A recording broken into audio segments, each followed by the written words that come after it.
Hi, I'm health reporter Val Lego, along with your hometown pharmacist Jon, and we're answering your questions that you posted on the Hometown Pharmacy Facebook page about the diabetic weight loss drugs currently on the market.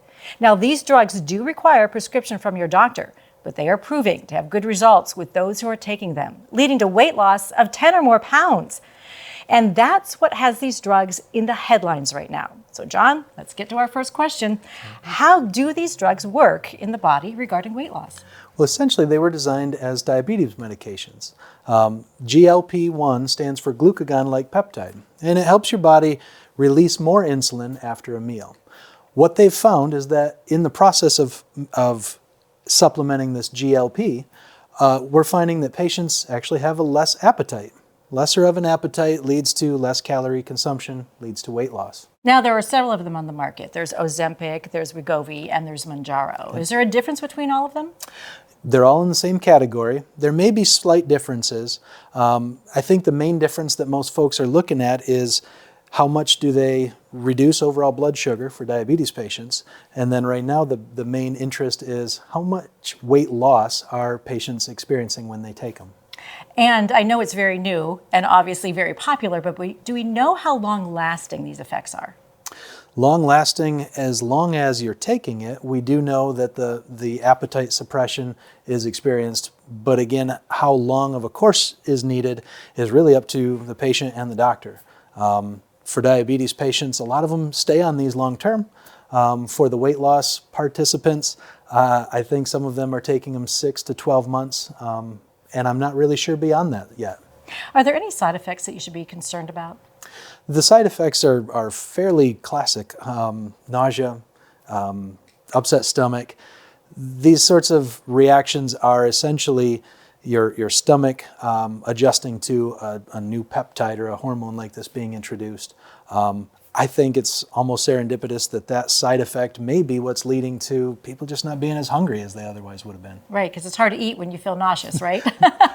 You wouldn't think that that's a goal that we want a medicine to do, but that might be part of it. So when you stop taking the drugs, what happens? I think we're still waiting to find out. I think there's honestly an expectation that some of the weight will come back on because maybe the appetite will rebound and you'll experience a desire to eat more again. I am thinking, or at least some of the folks I'm talking to that have used them, they're finding healthier habits. They are actually changing some of their eating habits because the appetite that they used to have isn't there. And so then as they think about getting off of it or tapering down from it, they're committing to some of these appetite changes that have come along with the medication. And possibly because they have more motivation because they've lost some weight, so they feel encouraged to continue to have that healthy lifestyle. Exactly. Success is good. It helps breed more success, right? Yeah. So yeah, that might be part of it. So how are these injections taken?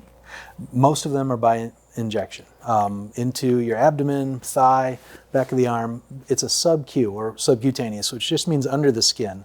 So it's not a very big needle. It's not a very large volume. It's just an injection given in the stomach generally. And most of the pens have a pretty easy to use process. It's an auto injector that if you follow the directions, it will basically do the injecting for you. Measure it out, make sure you got the right dose, the whole thing. You don't have a lot of that actually. No, it's not like drawing up a syringe from a vial and having to worry about dosing. They come preloaded, preset, and then it's an auto injector.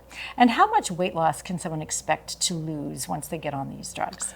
I'm hearing between 10 to 15 pounds is consistent. I'm also hearing more than that in some cases. I know a few folks who are experiencing 30, 40 pounds. And I think that relates to duration, how long you track for. The studies obviously were maybe a year long, but if folks are staying on these longer, specifically for weight loss, they may experience more, right? Because if their goal is weight loss, they're thinking about that appetite that is now suppressed, and they may be doing other things right along with the medication that help them see more than that 10 to 15 pounds that maybe was reported in the original studies. Now, Jon, because of the popularity of these, there's a shortage. Any alternatives? Yeah, we do have a natural option called Hyphenolic. It's a herbal supplement. It's made by Orthomolecular, one of our vitamin suppliers. And because it's an herbal product, it's over the counter. It's a lot cheaper, and it's taken as an oral capsule. And so when we looked at the study data and how it's helping certain patients, the weight loss results are pretty good, very similar to what we're seeing with the GLPs like we were talking about. But again, as an oral capsule for those folks who aren't really ready to do a once-a-week injection, it's a lot easier of an option for them to start on. And it's available right here at Hometown Pharmacy. At all of our locations, you bet. All right. Thanks so much for watching. If you've got other questions for Jon, just like the Hometown Pharmacy Facebook page and write your question. Jon will answer them. You betcha.